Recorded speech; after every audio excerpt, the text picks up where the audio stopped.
Hey folks, Kilt-Man here, Kilt-Man at your services. How are you all? Hope we're all doing very, very well. Now we've got a little scything sort of laser beam lens flare taking place, but hey, we'll put up with that. It's given me an extra blonde streak in my hair. So folks, I've been absent for a while. I know. The videos have been, few and far between. For the last 2 weeks, I've had COVID. Yeah, COVID. It exists, despite everything I said about it. I was going on about like how it was brought into the world and the vaccines, which made me worse than COVID could ever do. Well, I said that a few years ago. I had the jabs, 3 of them, and I was incredibly ill with each of those 3 jabs. To the point where I'll never have a jab again. But I did catch COVID, but COVID was nowhere near as bad. Oh, that's because you had your jabs. You were great. Well, I fucking caught COVID this year, 2 weeks ago, or week and a half ago, certainly. And my God, it has floored me. It's been enormously nasty. And when you think you're getting over it, oh, it comes back again. An hour later. Hello, I'm here. Arrgh. Here's a headache for you. Oh, make your jaws ache, your teeth rattle. Oh, fever, shivers, shakes. Have some more. So the video I did a few days ago when I was like, hey, I've gone through a video without coughing. Wow, it's great. Yeah, almost within an hour after doing that video, I had a massive relapse. I haven't slept for, well, it seems like 2 weeks. I'm lying. I did sleep last night, although my sleep was wrought with endless nightmares. Isn't it great? Isn't it great? And of course, it's Halloween. This is, well, October. Shocktober. And I promised myself I would do relentless horror videos on the channel, like I always want to do, and I've never really succeeded in doing it in the last few years. And it's not going to work this time because fate has gone like, no, fuck you, Kilt-Man. Yes, all your little plans go to rack and ruin because you're dying. A plague upon you. I'm playing Fright Night here. Brad Feidel's score for Fright Night. Chris Sarandon. And it's a fabulous 80s vampire movie. It got remade, of course, with Colin Farrell. Colin Farrell, who is the champion of the Penguin. Almost completely unrecognisable under that makeup. And a great persona as well. But a great movie. And I'm playing it because today, of all days, Salem's Lot. Gary Doberman's Salem's Lot, which was made in 2019, is finally coming out after being shelved and postponed and banished. It's coming out today, it's out today on HBO Max in the USA. It's on Blitz in Australia. And it's on something here in the UK, which is not official. And I will be reviewing it. Been looking forward to it. The trailers actually were great, and I really was kind of impressed by the trailers. So I thought, after everything's been said about it, and it's test screenings, and it's a fantastic fest or whatever fucking festival it played, and it got panned, I thought, no, I'm gonna watch it, and I'm gonna hopefully enjoy it because it looks bloody good. Well, we'll see. The soundtrack dropped as well overnight, and I've got it, but again, because of no sound system other than primitive CD player, I can't play it for you. But I do like the soundtrack. It's actually pretty damn good. So a full review of that, albeit on the sly, will be done in the next sort of 24 hours or so. I should stop doing that. I should stop saying I'm gonna do this because I could have a massive fucking heart attack. The way my health's going these days, anything can happen to me. I'll have an incredible melting man meltdown. A pure toxic fucking, RoboCop thing. but we'll see. Anyway, Salem's Lot looms large at the moment. Everyone's into it. Everyone wants to see it, and we all love the Toby Hooper 1979 TV miniseries. We don't all love the Rob Lowe version from 2004, was it?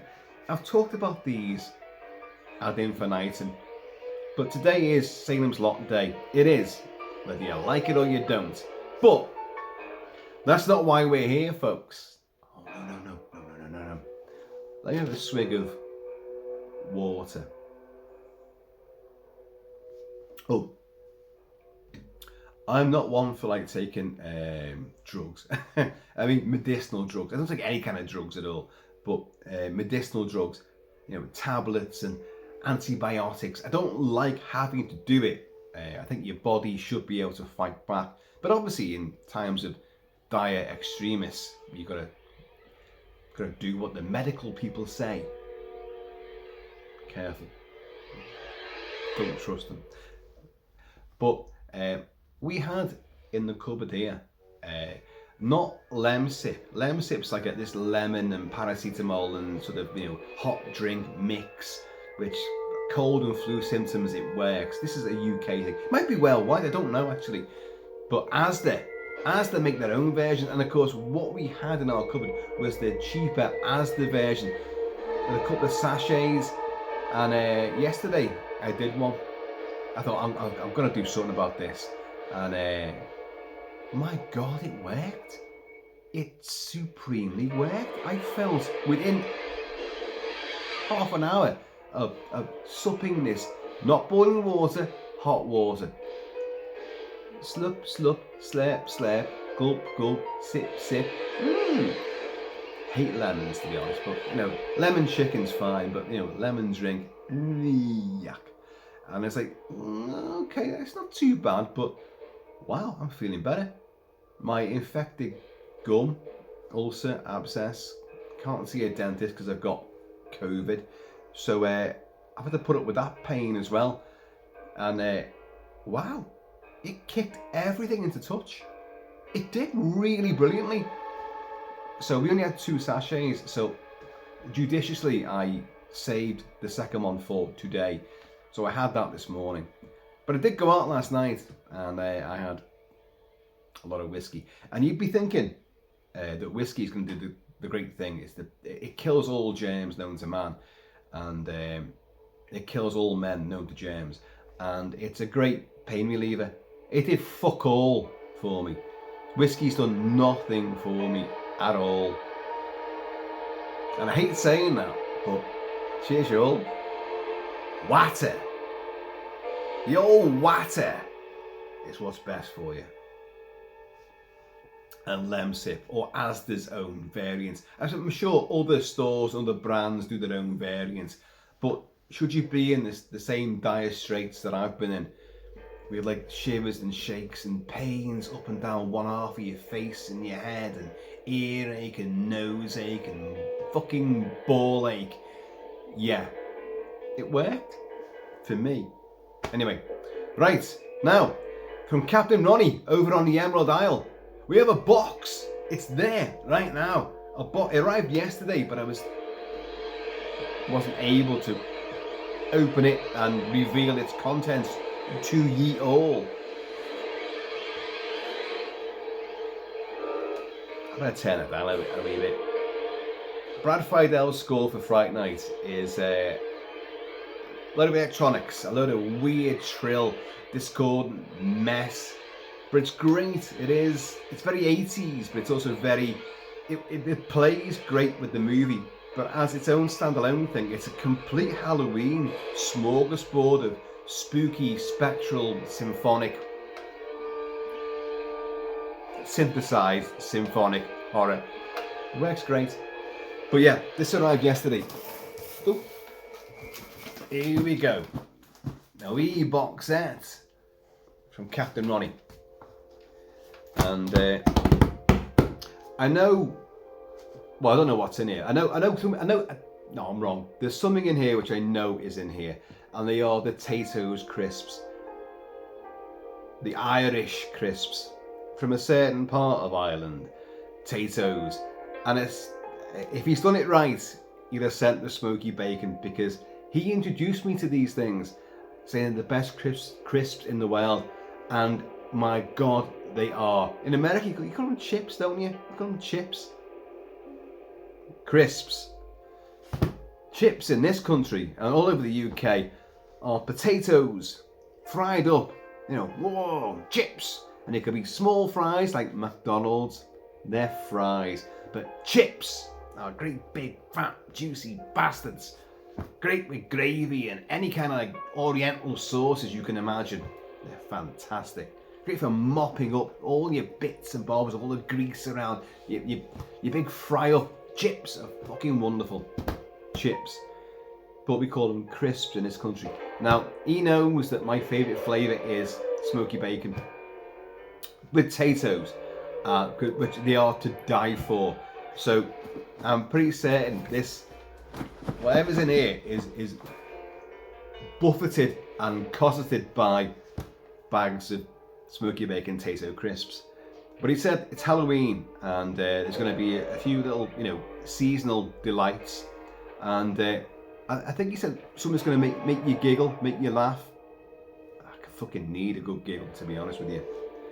So let's just see. I've got my trusty skiing do. We have it here. And I will now make my first incision. Oh. It terrifies me, folks. When it takes the plunge through the gaffer tape, as you can see. And you go like, you try to be gentle and it goes, what? A surgeon, I will never be. Oh.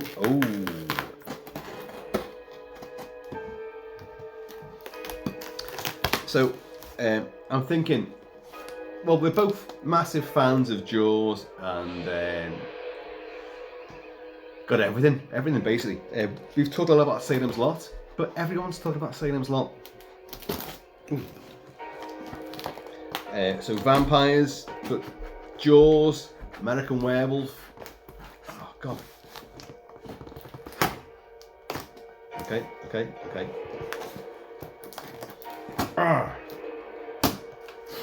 While I'm cutting into this, folks, just want to say we've lost so many celebs in the last few days. It's just unreal. We lost Dame Maggie Smith, of course, and people were asking me to do videos and tributes. I wasn't well enough to do them. Trust me, I wanted to. There's so much you could say about Dame Maggie Smith. My mother knew her. Big Kilt Mama was on stage with her. But maybe another time. We lost John Ashton, Taggart from Beverly Hills Cop. The best thing. He's fucking great. When they're raiding the big Stephen Berkoff's mansion, and he's trying to climb up the wall, and his little legs go, and he got Axel Foley going like. It's just genius. We lost him. We lost John Amos from Die Hard 2, from Lock Up, from Roots. Unbelievable. And we lost Chris Christopherson. Well, worry ye not. There is a tribute to Big Chris coming soon in the style of a big video review of one of his classic movies, but I will talk at large about him as well. So that's coming up. Not exactly Halloween, you know, but we have more card. Straight away,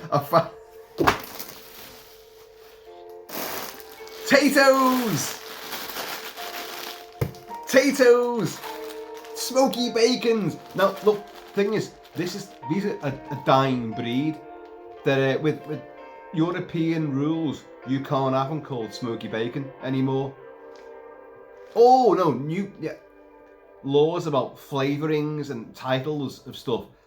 You can't have them. Are you fucking joking me? My favourite crisps are going to be banned. What else is going to be banned? What other things of my life and your lives are going to be taken from you, robbed? Captain Ron, cheers my friend.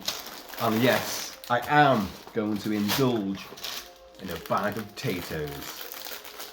If you haven't had these, folks, then, well, depending on where you are in the world, you might not be able to, but take it from me.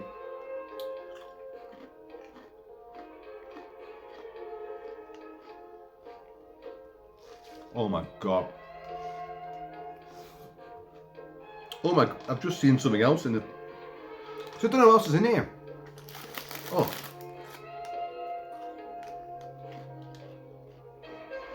And they're playing the Vampire Seductive Dance track as I'm eating the most seductive crisps that's ever come up from Beelzebub's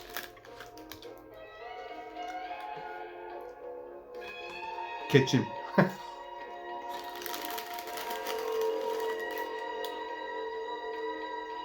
No.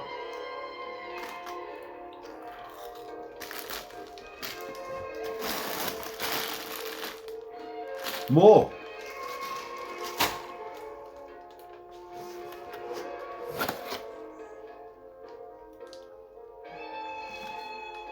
Folks, I can see a couple of things already, but there's something here.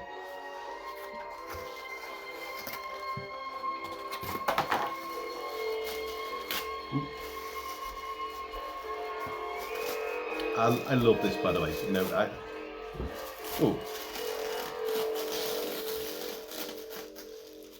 Oh, is this a couple of different posters?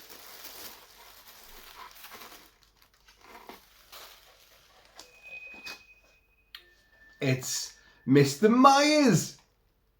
Perfect for this time of year. John Carpenter's Halloween. And there he is in the wardrobe. And of course, Laurie is crouched down below. She will superbly, sort of John Rambo style, will make a coat hanger into a vicious weapon and get him in the eye with it and all that. And then he'll drop his knife and she'll get him with his own butcher knife as well. That's sensational. Nice colouring as well. I mean, there's something else behind here. Ooh. It's Jamie Lee, it's Laurie Strode.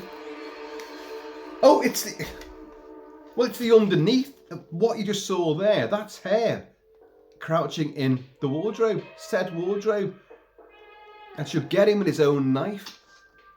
That's beautiful artwork, that is great. I'm trying to avoid the punishment of the ring light. But that's great. Is this a sort of maybe a trilogy of pictures which could be put together? No. But I can see what this is. And he knows how much this means to me. It is, yeah, Jessica Harper, Susie Bannion, and the Tans Dance Academy. It's Suspiria, Dario Argento. Folks, if you know me, you know how much this movie means, well, how much this movie means to me. I don't know if you can see the taloned hands creeping across the impression of the Tans Dance Academy facade there. And there's Jessica Harper. Diminutive, almost sprite-like.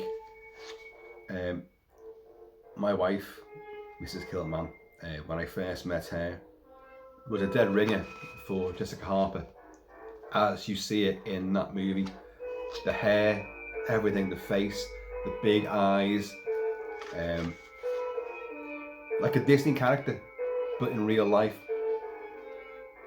with none of your wokeisms that Disney do these days. But I love Suspiria from an early age, a very young age.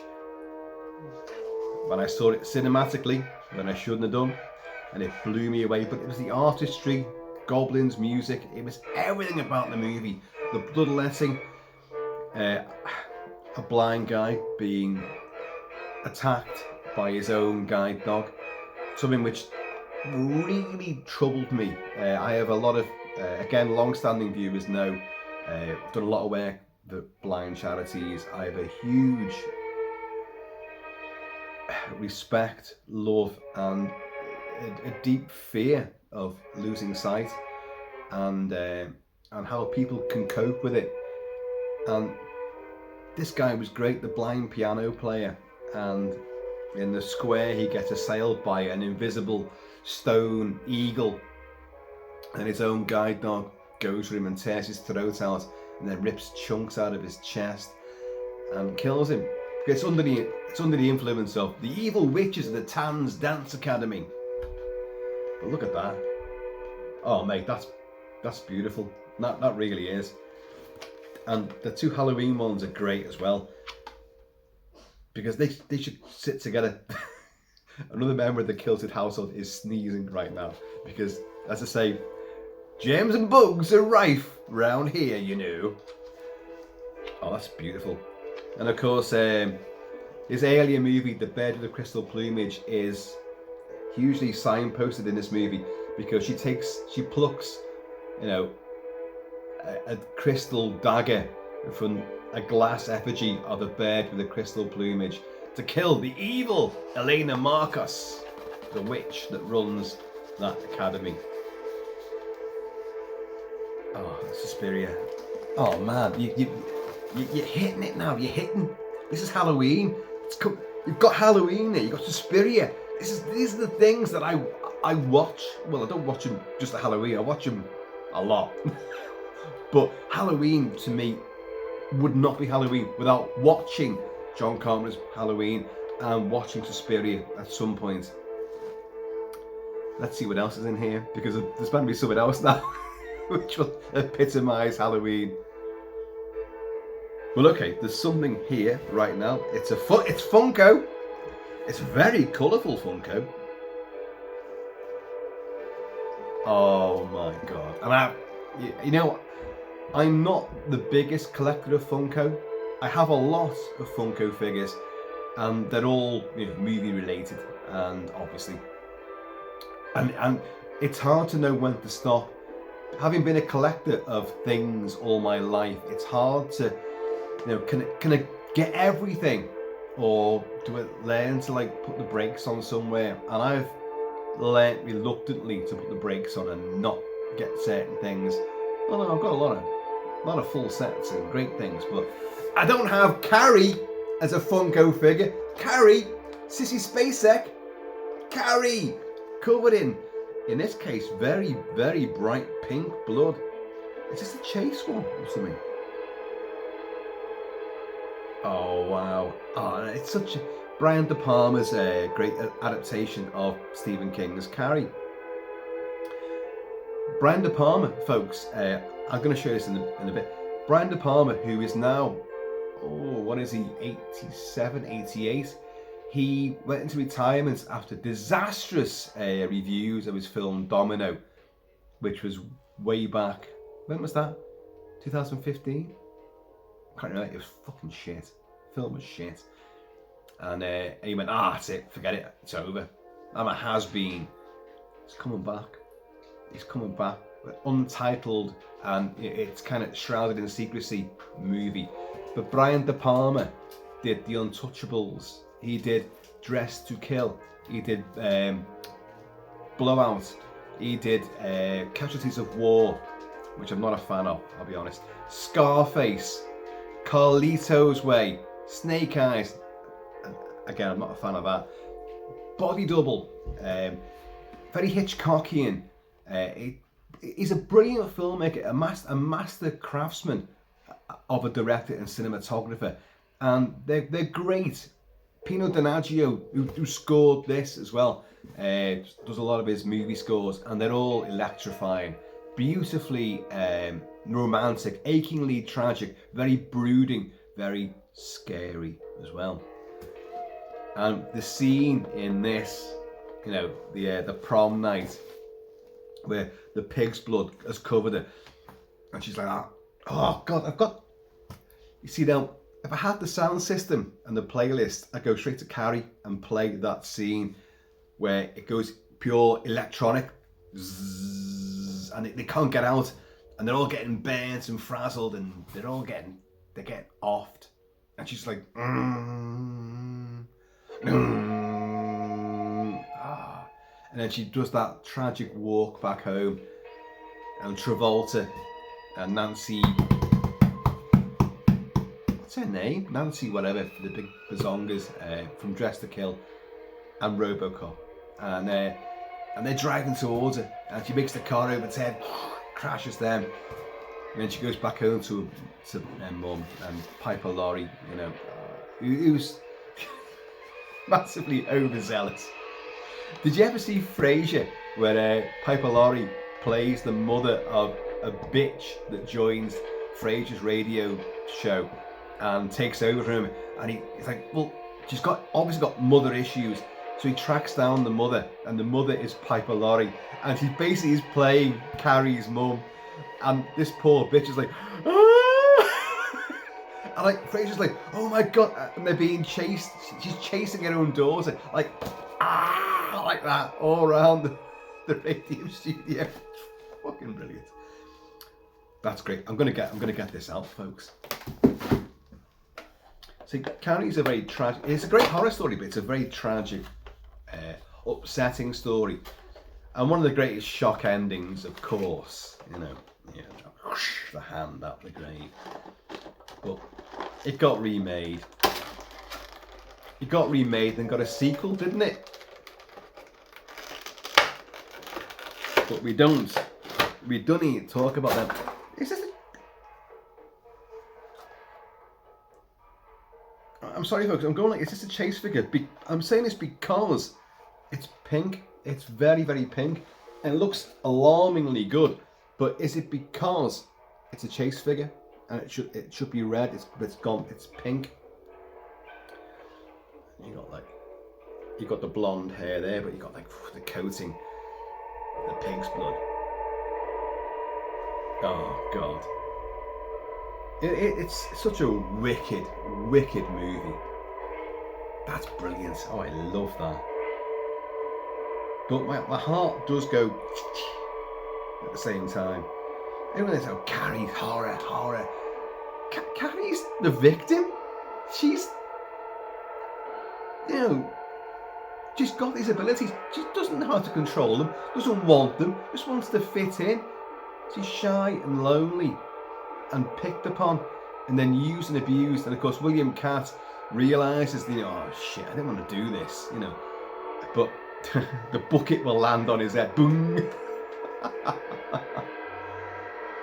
It is one of the most outstanding finales to a movie, without a doubt. Pure 70s zeitgeist of really fatalistic endings, non-happy whatsoever. Potatoes, always a happy ending.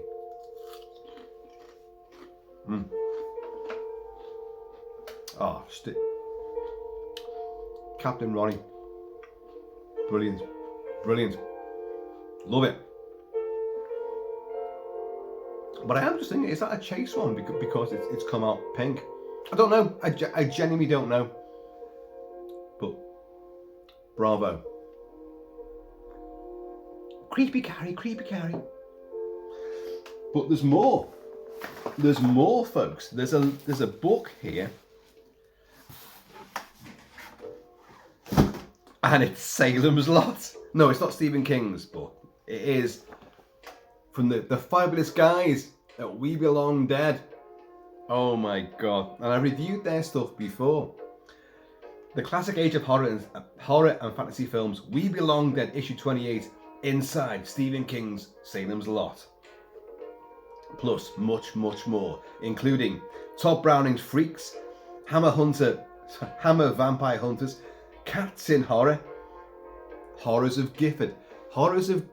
That would be Frank Gifford, who wrote the epic, the pictorial history of horror films, which I had back in, I've still got it, but I got it back in the 70s. And a lot of you monster kids have got that book as well. So let's just, is it Eric, is it you, mate? Eric McNaughton, who produces this, edits this. Let me just make sure I'm right about that. Eric McNaughton. There you go, Squire. We have spoken. Oh, brilliant. So, editorial, Freaks, a feature by Andy Stanton. More Than Monsters. Henry Hull, A Moment in the Moonlight. Oh, Henry Hull. That's Werewolf of London. Oh, God. Let's just go through it. Oh, there he is. Oh, Werewolf of London. Oh, God. I love this. I love this movie. Deep Impact. No Tomorrow. End of the World Movies by Neil Pike. God, that's an endless selection there. At the genre. The Black Laboratory of John Llewellyn Probert.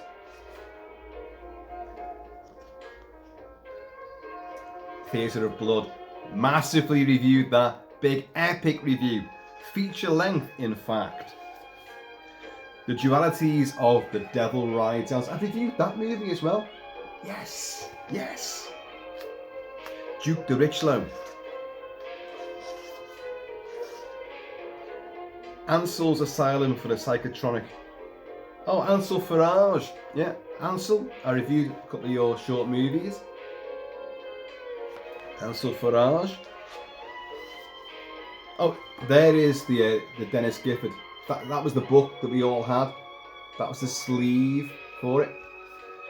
In Search of the Elusive Monsters of Dennis Gifford. Did I call him Frank Gifford?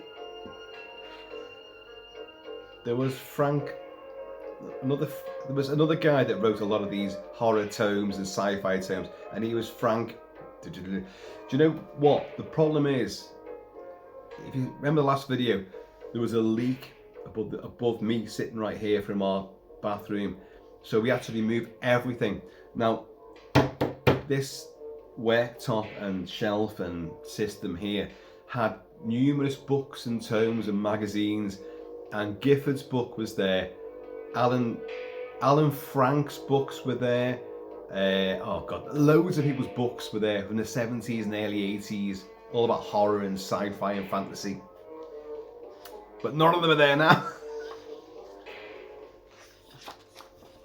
Oh, this is going to be a brilliant read, this. Oh, look at that. It goes a lot about Dennis Gifford. Salem's Lot. There's old Kurt Barlow. He's in Europe on a buying trip. Yes. Face the master. Your faith against his faith. Back shaman. Kneel before the master. God. And there's Hutch. In dire need of Starsky. Starsky was the Vietnam vet. Starsky was the Martin Riggs, Paul Michael Glaser, who directed Arnie in The Running Man. Believe it or not, he was definitely a progenitor for Martin Riggs in Lethal Weapon. I've discussed all that before as well. The Glicks. There's a Glick in the Matrix. Oh, fucking awesome. This is by Bob Marshall. Horrors of Malformed Men. Now, this is Oriental and very nasty and very weird. So much so, I'm not showing you. Emma Dark's Dark Corner. Emma Dark is an award-winning filmmaker, and actress. And she's rather attractive too. This will be hair. Anything but dark. Very blonde, I would say. Very bright. And, I don't know, bushy-tailed. The Nightmare Man, an appreciation by Ian Taylor. The Cutest Kittens Have the Deadliest Claws. The 9 Lives of Feline Horror Cinema by John Harrison. John Harrison, we've spoken as well. And the way that ended there, like, we've spoken and we'll never speak again. Folks, I'd love to just read out bits, but it'll be all over the show, so I'm not going to do it. I'm just going to give you an oversight of what's in here. A lot of cats. A lot of cats. Cinema Macabre by Stephen West. Here be monsters. Oh, Elephant Man is here. So, is it all about that? Oh, yeah, could be. I don't know. Of Slayers and Slaying, Hammers Vampire Hunters by Simon J. Ballard. Choosing the girl first, you made a big mistake. It'll be your last. A lot of staking there. Stake your claim. Hack the head. So it's well produced. Beautifully, lots of text. Books are wonderful about movies. Certain people love movie books when it's just pictures, illustrations. I like to read people's opinions about movies. I like to read editorial. I like to read, critique, behind the scenes, background info, trivia. I want to read stuff. It's all when I go looking at pictures, which is I know what we're doing right now, but I'm going to devour this book. So have no fear about that. But you want to read about these things, and certain magazines are quite big on just lots of glossy stills and like not much in the way of actual writing, But this definitely works. Model Kit Corner, Kersabel. Oh god, this is going to get me super, super envious. Look, there's Leon there. Oh god, Kersabel. Oliver Reed. Oh, and it's a statue, a bust. Let's call it a bust. And there you go. That's a whistle-stop tour of the We Belong Dead. Well, it says Salem's Lot, but it's got a hell of a lot more than Salem's Lot in there. But wow. Again, massive, big, huge, deep thank you, and don't mind if I do. This could be more addictive than drinking whiskey. And possibly less problematic for my liver.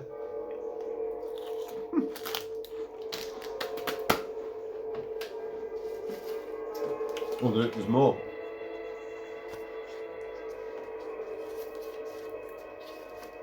I haven't opened that. What might this be? Well, this feels glossy. This feels kind of shiny. Shining. Oh no!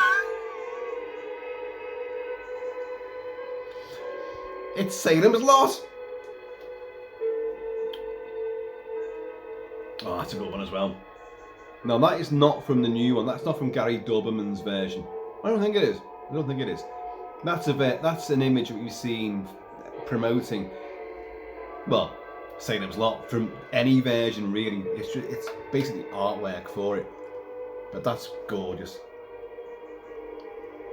No, it's not one of the Glick boys. That's Barlow. That's Barlow's hand there. And look, the sickly green behind the full moon. Oh, I should have been playing Harry Suckman's soundtrack to Toby Hooper's Salem's Lot. I've played it a lot. I could have talked about the movie, that version, and all of these other versions a hell of a lot. And of course, we will talk about them a lot more. The new soundtrack, folks, I've got to say, it is good. It is good. That's without seeing the movie as yet. But look at that. Isn't that beauty? This is great. Oh, it's getting Halloween off. Something which I've not been able to do in the first few days of October. It just hasn't worked for me.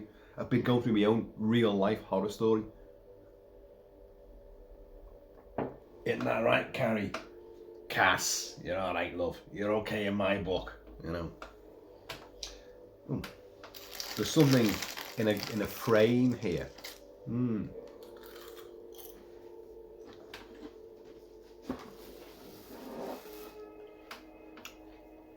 This could be upside down. I'm gonna let you see it first.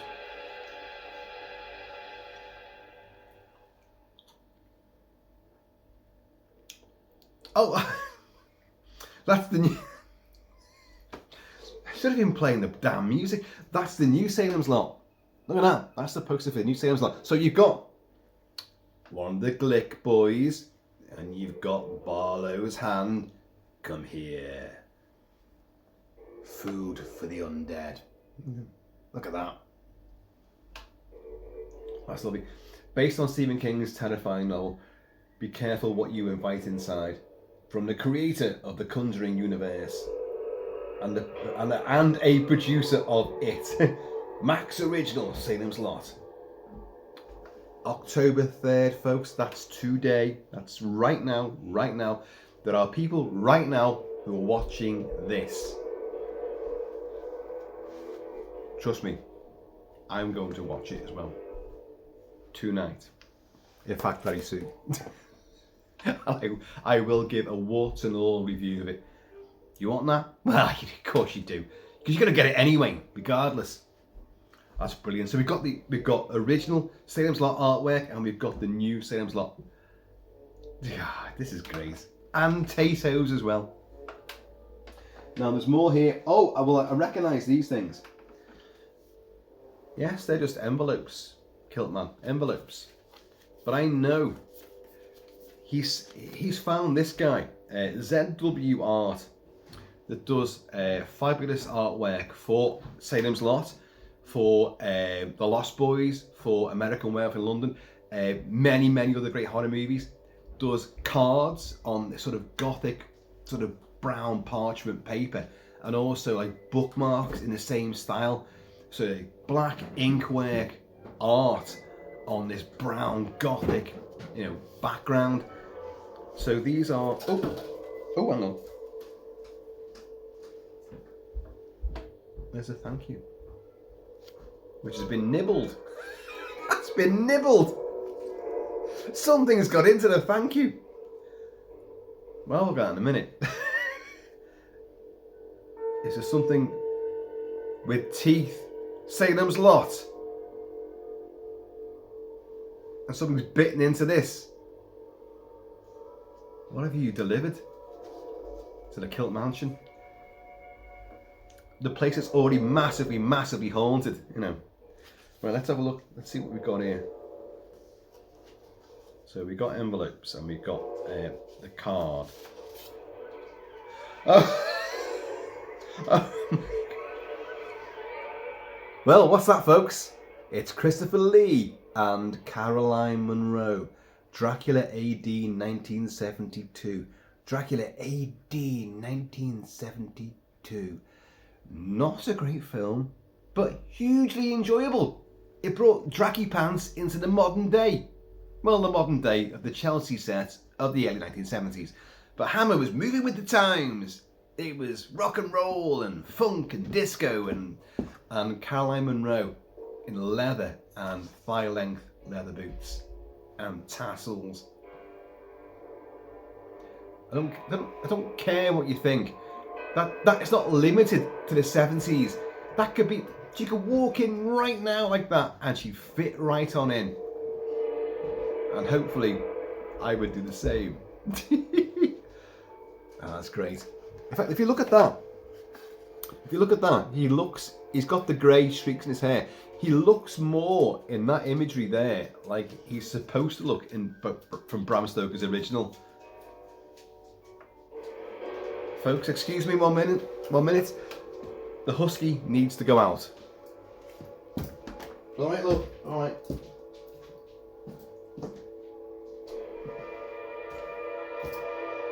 And Kilt-Man comes back, having realised that the back door is actually already open. So she can do whatever she wants.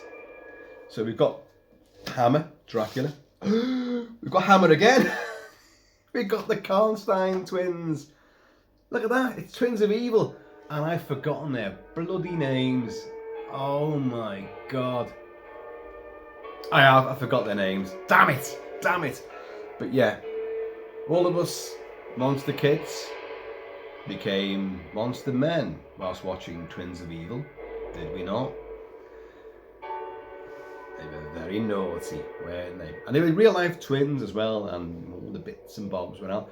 And David Warbeck's in this as well. David Warbeck, who of course went on to put Lucio Fulci in, oh my god, The Beyond, of course, and a couple of cannibal movies, and Antonio Margariti's fabulous Vietnam War movie, The Last Hunter, which I've covered. I've covered all these movies, in fact. All the Fulci zombie stuff and everything. Look at them. And I can't remember your names, girls. I do apologise. Do they ever go to festivals and conventions? Do they? Do they? I don't know. Can't remember. Maybe they do. I've been to many, but I don't recall ever seeing it. Well, here's a girl that does, or did, go to them. It's Ingrid Pitt, the Vampire Lovers. Oh my God, there she is. Countess Dracula, oh God. She and Caroline Munro, goddesses of the Grand Guignol, superstars, sex sirens of Hammer and the genre. Of course, she was in many other movies as well. The Wicker Man, again getting her bits and boobies out. Fucking awesome. Oh, just incredible in so many movies. Where Eagles There, and oh my God, Who Dares Wins. Jesus Christ, she was an outstanding actress. I've met her and Caroline Munro. I dropped all of my no, don't make your own jokes. I had a tray of all the action figure stands, which me and my buddy had a business creating these back in the early 2001. And at a London film fest, I turned and there was Caroline Munro and Ingrid Pitt coming towards me with big smiles on their faces and big heaving bazoomies. And I went, ah! And dropped an entire tray full of thousands of different coloured stands cascading everywhere. And they stood there in high heels, and I was like, literally, heaven, heaven, heaven, more heaven. Let's go back to that bit of heaven there. Close it. No, it was a nightmare. Would you like a hand? Would they like a hand? I don't mind if you don't. Grab a hold and pull like hell. She had a great little pug nose, Ingrid Pitt. Incredible. So that was, yeah, the envelope. There's something else there, but there's a thank you envelope. The nibbled.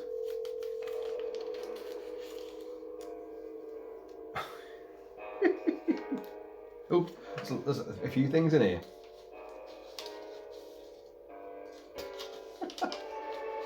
There's a lot of things in here actually. Let's just, okay. There's stickers. The Black Cat, of course. Lucio Fulci.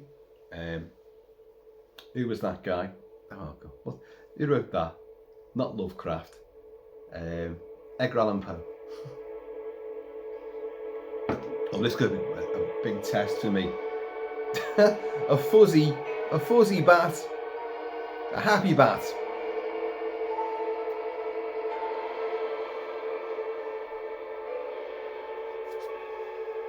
A pumpkin.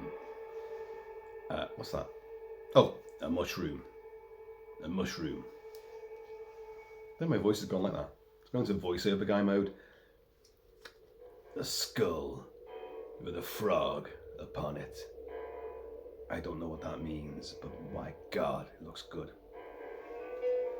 Oh no, there had to be one, didn't there? There had to be a big fairy spider with multiple eyes. There he is.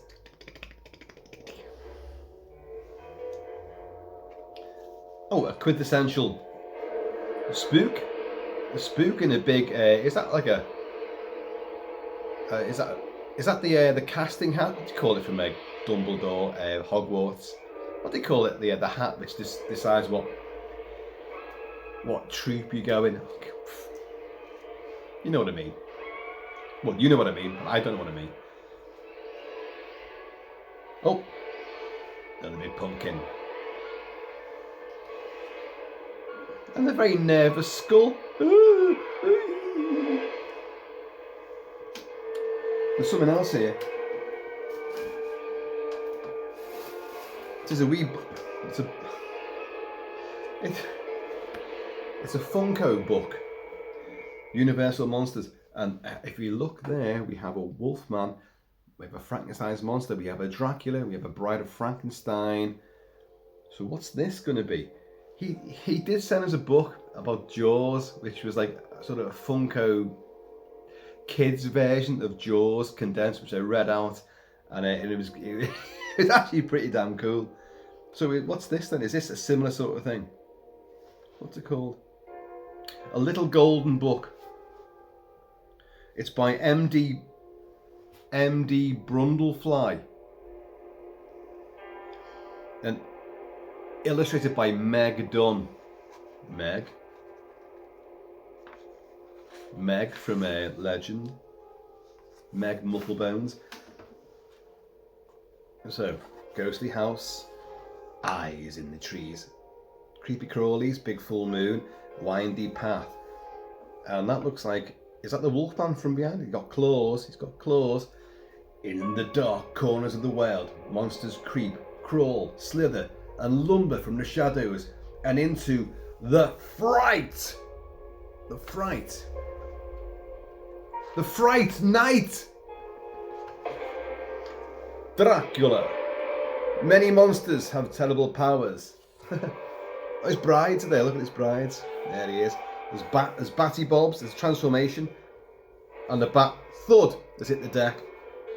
Who's that? Is that, I don't know, is that Jonathan Harker? Renfield? Though transformations tend to make them a bit batty at times. Corny? No. Frankenstein's monster. The scariest step any monster can take. And there he is. Friend. Is the first step. Which is difficult for him. A big lumbering brute. Misshapen. Got an abnormal brain inside an outsized body. Stitched together. And big asphaltus boots. So, kadunk. Come to me.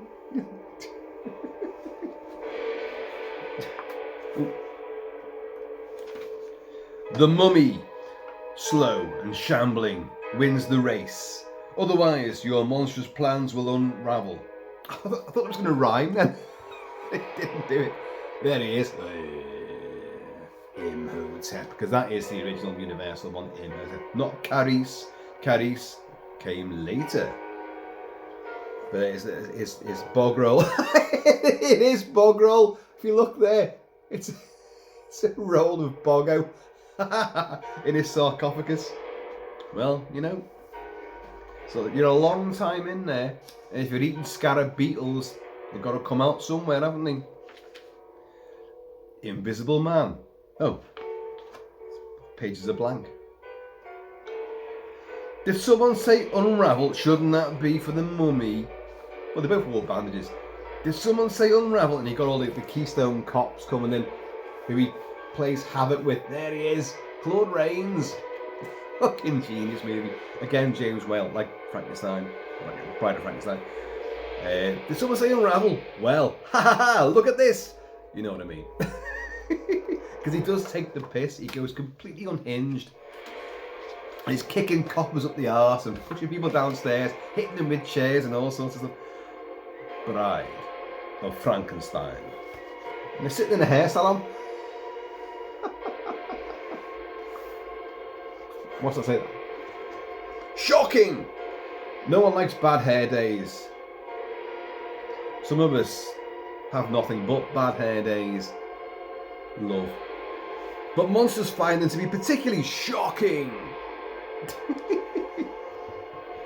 great. We've got to get to the Wolfman soon. Oh! And here he is. Hairy his. The Wolfman. Look at that. Now, is it any wonder that I've got a massive affinity to the Wolfman? I mean, look at the hair colour there. And just hairy. Look at me. The same fucking colour. And hairy. You see? And aroo! Full moon. And he's got... it's a dog biting his leg. And he's like, Some monsters' bites are worse than their barks. Yeah, the little ones are always the worst. Little fucking ankle biters, little yappers. You know, I have big dogs, proper dogs, real dogs that look like wolves. But the little ones are always the fucking worst. And it's got, like, he's got a bone in his hand as well.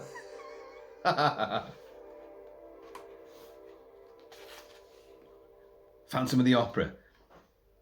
Monsters never let a mask hide their happy face. Creep up, creep up, creep up while he's making his music. And then, oh no, you're ugly as hell. You're evil.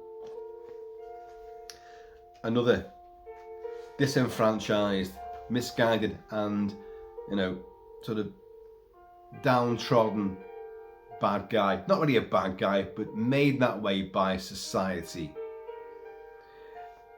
It's the Gill-Man next. The creature from the Black Lagoon. Still waters run deep, and that's where monsters like to hide.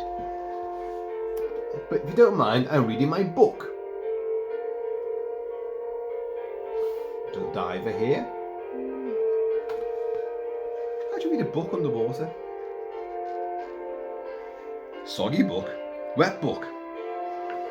There he is. And we got James Wan is doing it, it's happening. And the news broke about a week ago. We've got a writer. Good. That's going to help. These things, these reboots, these remakes. Oh, we're going to do this. You have the idea to do it. And the Gill-Man, more than any other. I mean, Dracula gets remade all the time and over again, and revamped and rebooted and variations. Wolfman's back and back and back again, like. But the creature is one of the things where you had the 3 original movies, and then you've had literally, I've done videos on this, about 20 big name genre and other directors and writers have tried to take their stab at doing the Creature from Black Lagoon remake. They all want to do it. Well, James Wan is doing it, and as we've just heard, he's got a writer. So hang on, what we missed out here? Phantom of the Opera, Gill-Man, and then sometimes monsters fight on an epic scale. There's the monster mash, where they all meet. Abbott and Costello meet them all. House of Dracula, House of Frankenstein. Frankenstein meets the Wolfman. No. Yeah, that's right. Fucking idiots. There they all are. They're a bit of a disco, aren't they? What they're going like. That's like Carrie's prom night. That's all that's left at the end. It's all drenched in blood. Everyone's frazzed up. Hang on. Yeah. Oh yeah. So hang on. Sometimes monsters fight on an epic scale, but sometimes they team up with each other. And then they make what's over the page. But look, they're all together. Look, some are sobbing, some are howling, some are like, oh, some are getting married. Dracula. Oh, was he the minister? Did he make them take their vows? He is crying actually as well. Like, and you can see that. But sometimes they team up with each other, and then they make sequels.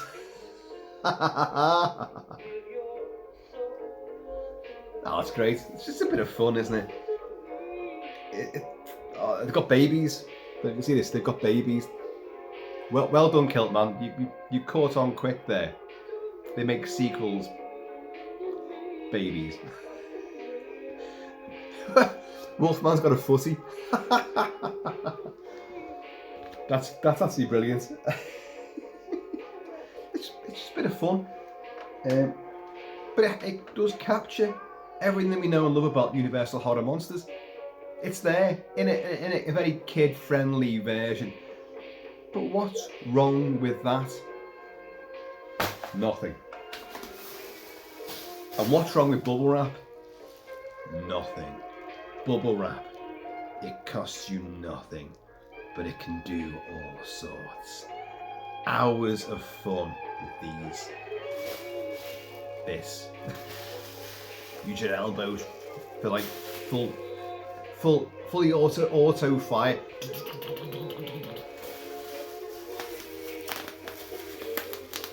but also wonderful to put inside your masks, wrap up your figures or your busts or whatever. Wrap your bust in bubble wrap. Caroline Monroe, if you're watching, I'd like to burst the bubbles on your booby bubble wrap, if you don't mind.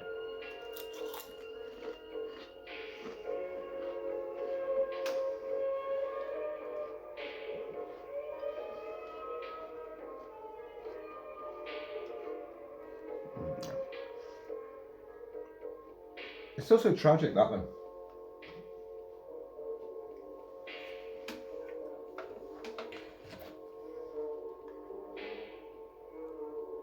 It does say special edition on that little, fantastic little embossed label there, linting there. It does say special edition. I'll have to look into that because that definitely looks different, but it's great. Cheers, y'all.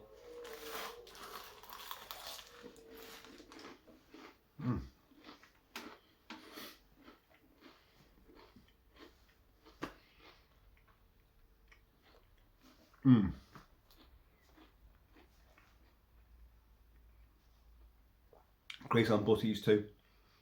Fabulous. Bacon and sausage grilled on a butty. Sprinkling of these. Bit of sauce. Nando's sauce. I wouldn't say ketchup. Nando's sauce seems to complement it. You heard it here. You know it's going to catch on. Captain Ron. Brother, sir. You've played a blinder.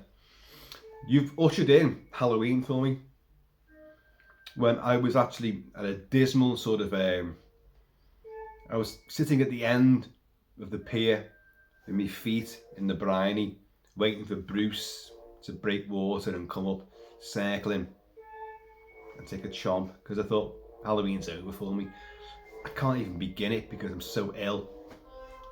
You, sir, have brought it back. You've dragged open the lid of the crypt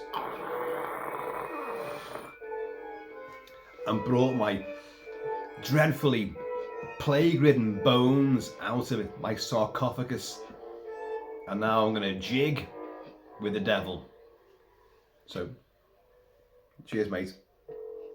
Great stuff. Thank you so much. Well, folks, hope you enjoyed all that. It went everywhere, didn't it? I suppose. That little book's great. Let's just have a recap, because why not? In reverse order, the New Salem's Lot. I will be covering this in depth. It may be a disappointment. Well, we don't know. Some of you know, because you've watched it. By the time this goes out, you've watched it. I'm going to go and watch it now. By illicit means. A more conventional image from Salem's Lot, but nonetheless supremely sepulchral and sinister. Yes. We Belong Dead. Eric McNaughton and the usual crew. Splendid.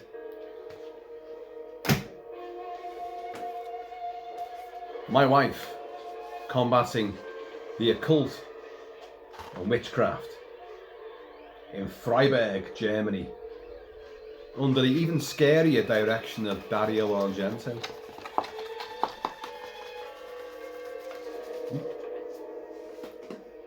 And who do we have here?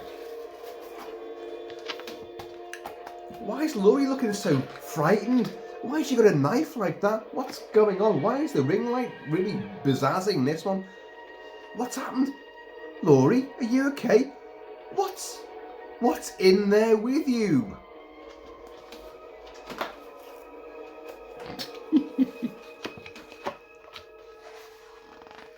Mr. Sandman, bring me a dream. No, don't make him. I've forgotten what all the words mean. Do. Give him 2 lips like roses and clover, and tell him that his lonesome nights are over. Yes, the shape. He's there. That's a fucking awesome image, that. It really is. So, folks, Halloween and Shocktober doth begin right here, right now, on the Kilt-Man channel. Fucking is right.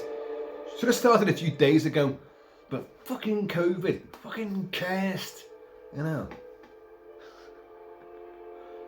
What? Another bag of potatoes?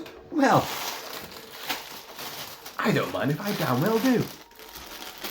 By the way, I'm making a big chicken curry thing. Yes. I'm the one who's got COVID and I'm going to make the tea. And they wonder how, you know, these super spreaders get into the society, you know. Look, that's 2 bags that I've done in. Folks, have been Channel Kilt-Man. Please, in the meantime, if ever, like, enjoy your Halloween.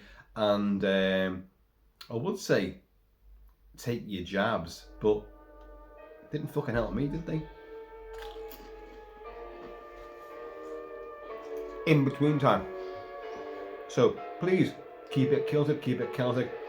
I'm going to see you all. Normally I'm drinking whiskey.